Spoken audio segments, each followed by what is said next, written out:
Hello everyone, स्वागत है आप सभी लोगों का आपके अपने यूट्यूब चैनल फ्लुएंट इंग्लिश अड्डा पर। आज हम लोग सीखेंगे रेफ का मात्रा वाला शब्द। अगर आपका हिंदी में दिया रहे तो हम लोग उसको इंग्लिश में कैसे पढ़ सकते हैं, ठीक है। तो देखिए, सबसे पहले हम लोग ये जानते हैं कि रेफ का मात्रा होता कैसे है, उसका इंग्लिश क्या होता है, और अगर किसी भी अक्षर में अगर रेफ का मात्रा लगता है तो वो कहाँ पे लगता है, ठीक है। तो देखिए, सबसे पहला ये आपका क्या है, रेफ का मात्रा इस तरह होता है, ठीक है। किसी भी अक्षर में अगर इस तरह का मात्रा लगा रहे तो आपका क्या होगा, रेफ का मात्रा, ठीक है। अब इसका इंग्लिश क्या होता है, तो आर होता है। र, ये क्या होता है, रेफ का मात्रा र का एक रूप है, लेकिन इसको हम लोग क्या पढ़ते हैं, आधा र पढ़ते हैं, ठीक है। अब अगर किसी भी अक्षर में लगा रहे तो उस अक्षर से पहले इसका प्रोनाउंस होता है, ठीक है। जैसे फॉर एग्जांपल आपका यहाँ पर कुछ एग्जांपल दिया, हम लोग इसको पढ़ेंगे कैसे, ठीक है। सबसे पहले तो हम लोग को क्या करना पड़ेगा, पढ़ने के लिए सीखना आना चाहिए, तब तो हम लोग उसका इंग्लिश लिखेंगे, ठीक है। तो सबसे पहले सही सही अगर आप पढ़ पाओगे तो सही सही लिख पाओगे। तो पहले हम लोग पढ़ने के लिए सीखते हैं, ठीक है। जैसे फॉर एग्जांपल यहाँ पर आपका दिया है क, और ये क्या है, मूर्धन्य, इसके ऊपर में लगा है रेफ का मात्रा, ठीक है। तो ये जो रेफ का मात्रा है ये क्या है, आपका र है। तो जिस अक्षर में ये रेफ का मात्रा लगा है तो हमेशा क्या होता है, ये र का होगा न से पहले, यानी कि इस अक्षर से पहले इसका प्रोनाउंस होगा, ठीक है। जैसे फॉर एग्जांपल क है, रेफ का मात्रा यानी कि ये आधा र और ये न, तो हम लोग इसको पढ़ेंगे कर्ण। कर्ण यानी न से पहले इसका साउंड आएगा, ठीक है।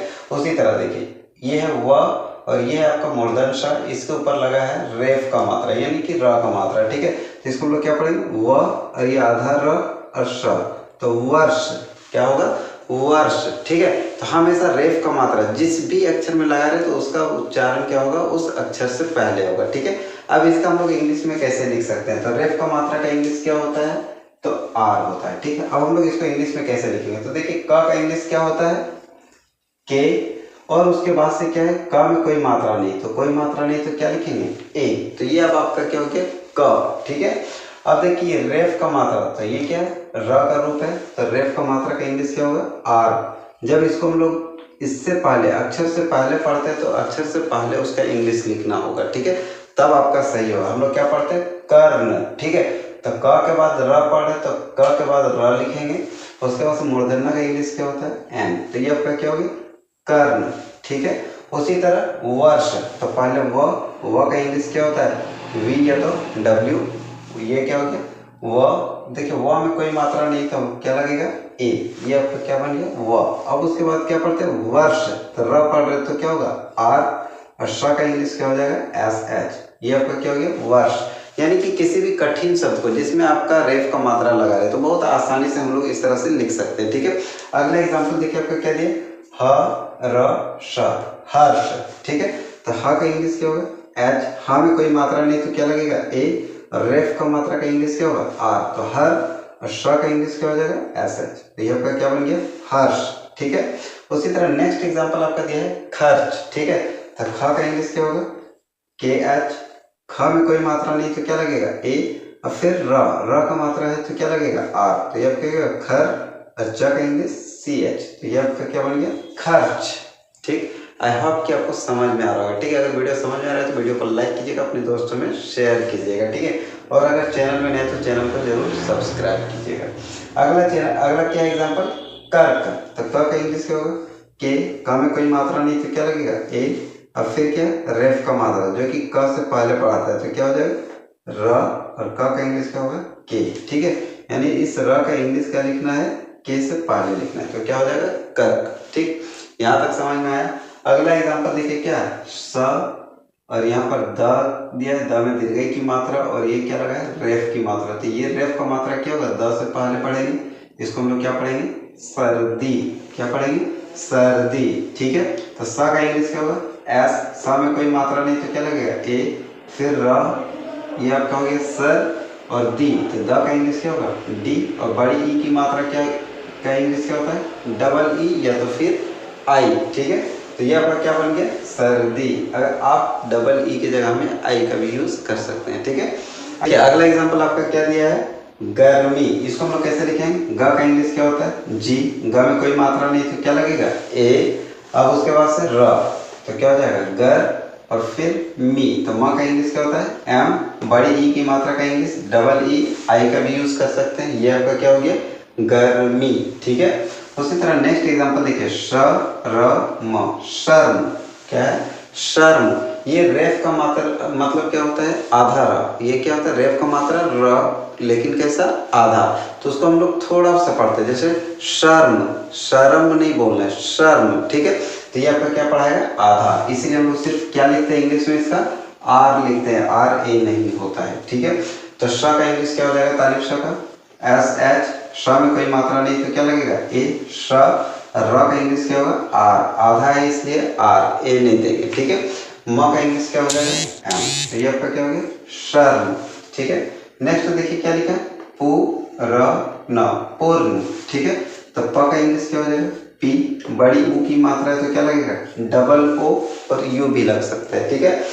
पू, अब र का इंग्लिश क्या हो जाएगा, आर, न का एन, तो ये आपका क्या हो गया, पूर्ण, ठीक है। नेक्स्ट एग्जांपल देखिए, कुर्ता। तो क का इंग्लिश क्या होता है, के, छोटी ऊ की मात्रा का इंग्लिश क्या होगा, यू, र का इंग्लिश आर, तो ये आपका क्या हो गया, कुर, और उसके बाद से ता। तो ता का इंग्लिश होता है टी और आ की मात्रा का इंग्लिश होता है ए, ये आपका क्या हो गया, कुर्ता, ठीक है। आई होप कि आपको यहाँ तक समझ में आ गया होगा। अब अगला एग्जांपल क्या है, दर्पण, ठीक है। क्या है, द र प न, दर्पण। तो द का इंग्लिश क्या होता है, डी, द में कोई मात्रा नहीं है तो क्या लगेगा, ए, र का इंग्लिश आर, दर, प का इंग्लिश क्या होगा, पी, प में कोई मात्रा नहीं तो क्या लगेगा, ए, और न का इंग्लिश क्या होता है, एन। तो ये आपका क्या हो गया, दर्पण, ठीक। यहाँ तक समझ में आया। अब अगला एग्जांपल देखिए क्या लिखा है, स लिखा है, म में लगा है छोटी ई की मात्रा और ऊपर में क्या लगा है, रेफ की मात्रा और फिर लगा है बिंदु, ठीक है, यानी अनुस्वर की मात्रा और फिर दा। तो इसको हम लोग पढ़ते हैं शर्मिंदा, क्या पढ़ेंगे, शर्मिंदा, ठीक। अब इसको हम लोग इंग्लिश में कैसे लिख सकते हैं, यानी कि कोई भी टफ वर्ड हो उसको हम लोग बहुत आसानी से इंग्लिश में लिख सकते हैं, ठीक है। तो देखिए कैसे इसको हम लोग लिखेंगे। तो श का इंग्लिश क्या होगा, एस एच, ठीक है। श में कोई मात्रा नहीं तो क्या लगेगा, ए। अब बोलते क्या, शर, शर, उसके बाद से क्या होगा, र। तो र का इंग्लिश क्या होगा, आर, उसके बाद से मिंदा, तो मी। तो म का इंग्लिश क्या होता है, एम, छोटी ई की मात्रा, तो इसका इंग्लिश क्या होगा, आई, सर मिन। अब क्या होगा, अनुस्वर की मात्रा, तो अनुस्वर की मात्रा का इंग्लिश क्या होगा, एन, और द का इंग्लिश क्या होगा, डी, और आ की मात्रा का इंग्लिश ए। तो ये आपका क्या होगा, शर्मिंदा, ठीक। आई होप कि यहाँ तक समझ में आया होगा। अगला देखिए क्या है, ह र शी त, हर्षित, क्या है, हर्षित, ठीक। तो ह का इंग्लिश क्या होता है, एच, ह में कोई मात्रा नहीं तो क्या लगेगा, ए, हर, उसके बाद से क्या लगेगा, र, तो आर, यहाँ का क्या हो गया, हर। अब लिखना है शित, ठीक है। तो श का इंग्लिश क्या होता है, एस एच, ठीक, मूर्धन स का, और शी, यानी कि देखिए छोटी ई की मात्रा, तो छोटी ई की मात्रा का इंग्लिश क्या होगा, आई, और त का इंग्लिश क्या होता है, टी। ये आपका क्या हो गया, हर्षित, ठीक। यानी कोई भी टफ ना हो, बहुत आसानी से उसको लिखा जा सकता है, ठीक है। अगला देखिए यहाँ पर चार अक्षर है, चार अक्षर जब भी रहे तो दो दो का पेयर बनाते हैं, कर्ज दार, ठीक है। तो कर्ज का इंग्लिश क्या होगा, क का होता है के, क में कोई मात्रा नहीं तो क्या लगेगा, ए, र का आर, ज का जे, कर्ज, ठीक। अब दार का, तो द का इंग्लिश क्या होता है, डी, आर की मात्रा का इंग्लिश ए, और र का इंग्लिश क्या होगा, आर, कर्जदार, ठीक। अगला दिया है बर्फबारी, ये आपका है HW, इसको आपको कमेंट बॉक्स में लिख के भेजना है कि इसका इंग्लिश हम लोग कैसे लिख सकते हैं, ठीक है। आई होप कि आपको यहाँ तक समझ में आया होगा। अगर वीडियो समझ में आए तो वीडियो को लाइक कीजिएगा, अपने दोस्तों में शेयर कीजिएगा, और जो कोई भी चैनल में नहीं तो चैनल को जरूर सब्सक्राइब कीजिएगा। मिलते हैं नेक्स्ट वीडियो में, तब तक के लिए बाय बाय, जय हिंद, थैंक यू।